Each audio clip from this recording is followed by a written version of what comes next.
What is up and welcome back. This is the Colorado Real Estate Family Channel, and today what we're going to be talking about is whether or not 2024 is the year for you to be moving into Colorado. Before we do that though, guys, it is a brand new year and we just wanted to say thank you so much for all the support, all the views, all the clients that we've been able to help out when moving into Colorado. We started this channel to really be a guide for you guys, guiding you through all the processes if you are planning on calling Colorado your home. So thank you so much. It really warms our hearts every single time that we get that phone call from one of you. It's like, hey, love watching your videos, and I'm also looking at moving into Colorado. What can you tell me? Where can I move into? So thank you so much, guys. Here's to a great 2024 to you.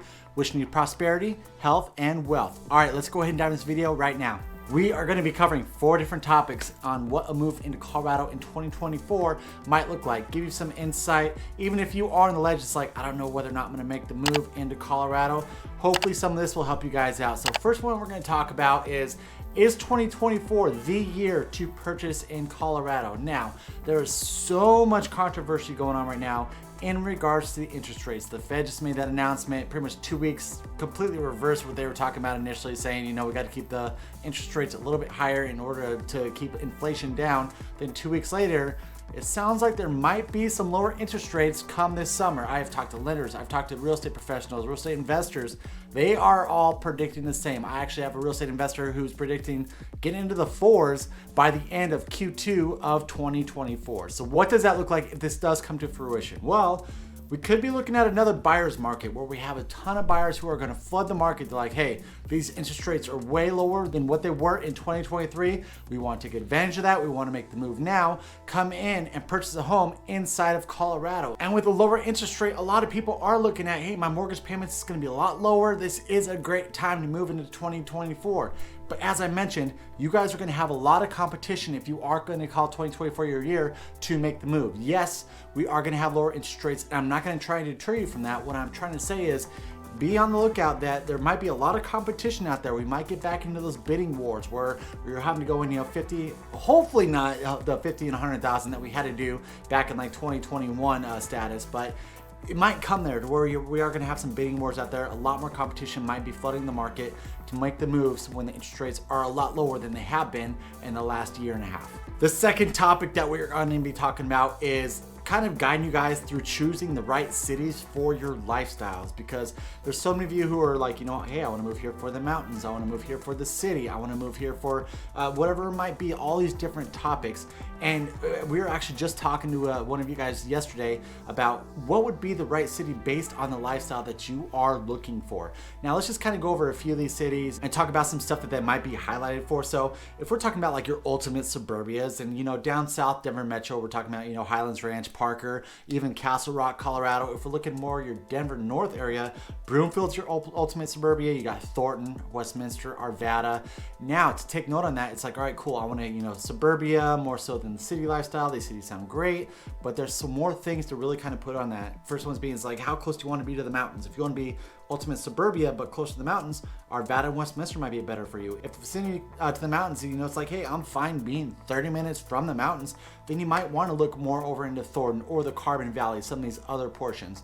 If you are looking more for that city living, of course Denver is going to be that main hub for you, right? That's where you're going to be, your high-low, low-high, Rhino, Wash Park, all these different hot spots that we cover all the time in regards to the Denver area. But also you could be on like the east side of Lakewood and still kind of have a little bit of that city lifestyle. It's not as city as like downtown Denver, but that might be something for you.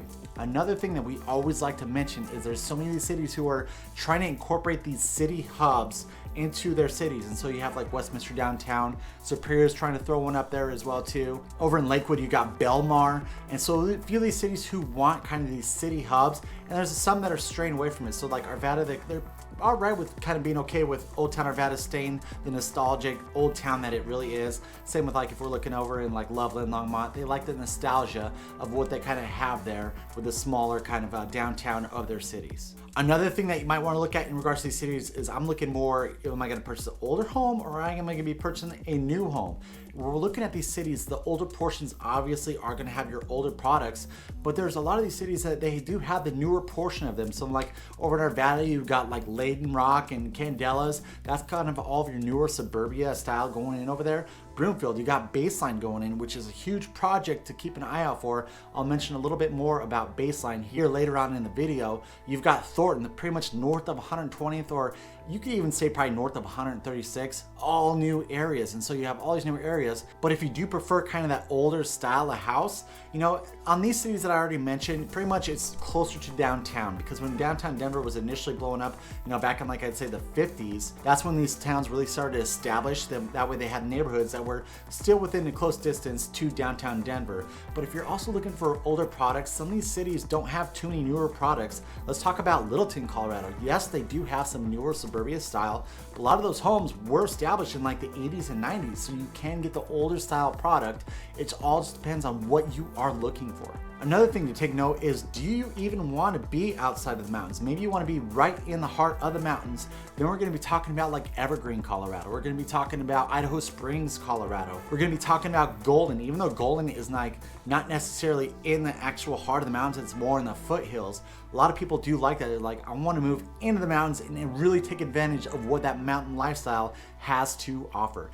If you are wondering what cities kind of border it or closest to the mountains, I highly recommend go check out one of our videos. We do cover the closest cities to the Front Range that we have direct access, but you're not directly inside of the mountains. The third topic that we're going to be talking about are the top up and coming cities in the Denver metro, Colorado area. And here's the thing. So I actually kind of Googled this a little bit, tried researching a little bit to see what Google's saying about the top up and coming areas. And I'm telling you that I feel like they didn't really get it spot on. It takes a local here kind of seeing what's happening, hearing the chatter behind the scenes on what areas are really up and coming. And a few of these areas have kind of been slowly on the up and coming. So let's just talk about like the Carbon Valley, which incorporates Dacono, Firestone, and Frederick area.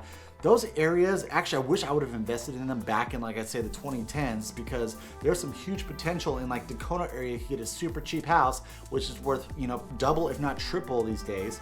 But this whole area has kind of been slowly on the uprise, but it is still developing like crazy. They are still putting some new stuff in there, trying to be an up and coming city. Let's go across the highway if we're talking about, well, I guess across the highway and a little further north. And there's this triangle. It's pretty much Loveland, Johnstown, Windsor, because Johnstown's south of Windsor. These areas are blowing up like crazy. I think this area is blowing up faster than a lot of these other areas in the Denver metro area.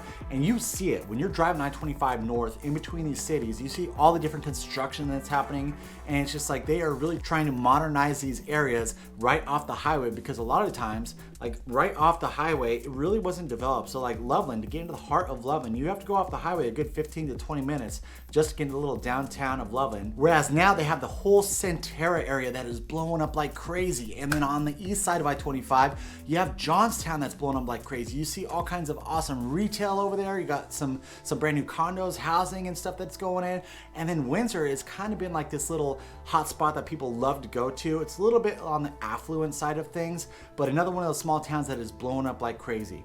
Here's one though that's in my pocket that not too many people are talking about. We're gonna be talking about Berthoud, Colorado. Berthoud, Colorado, I think if you want some huge equity gains, this might have huge potential if you decide to purchase a home there, because it's still pretty small, but in the next couple years, I can see this place blowing up like crazy. Now let's head down south. Which cities are really blowing up? Now Castle Rock is kind of what we always use as the Castle Rock effect, right? Where it was one of those cities that was like, it was semi-popular.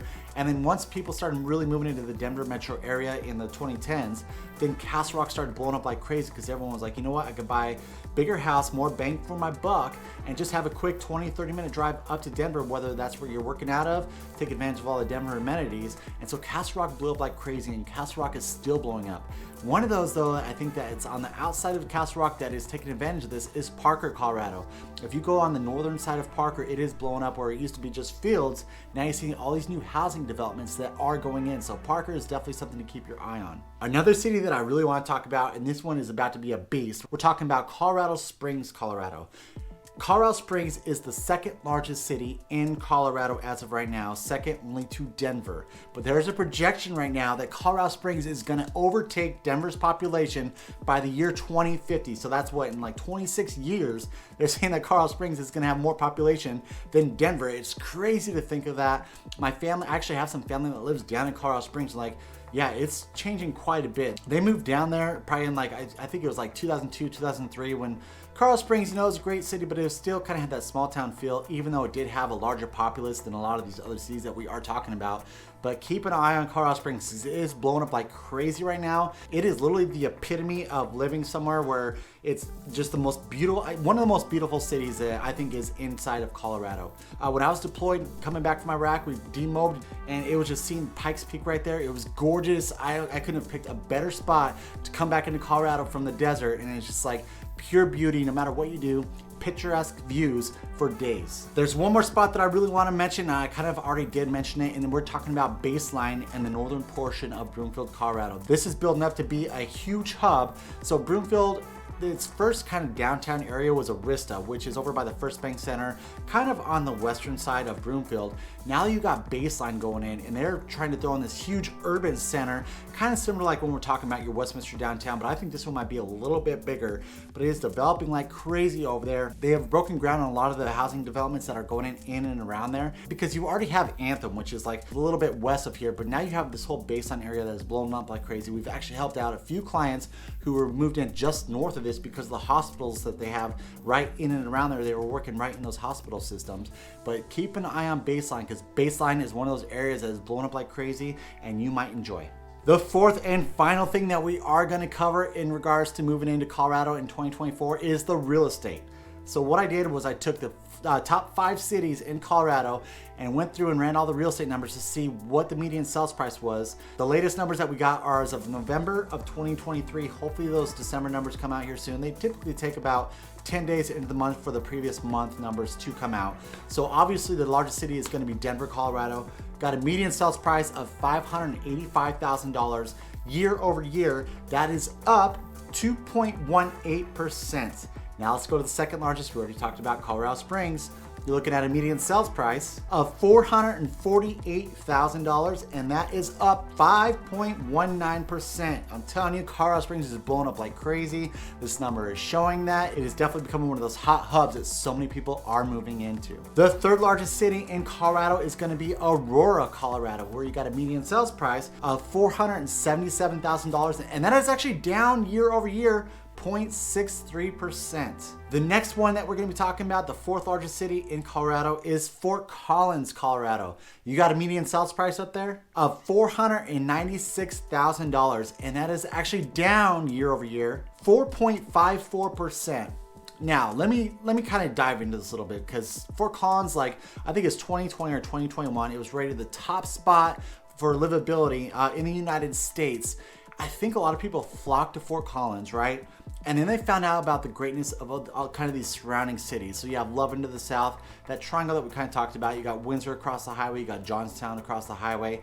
And so a bunch of people flooded into Fort Collins and like, wait a second, I kind of like this city right here and this. And so you have people who initially relocated to Fort Collins, moved out. And so that kind of brought Fort Collins down a little bit. Also, you have Wellington with a bunch of brand new projects going in to the north of Fort Collins.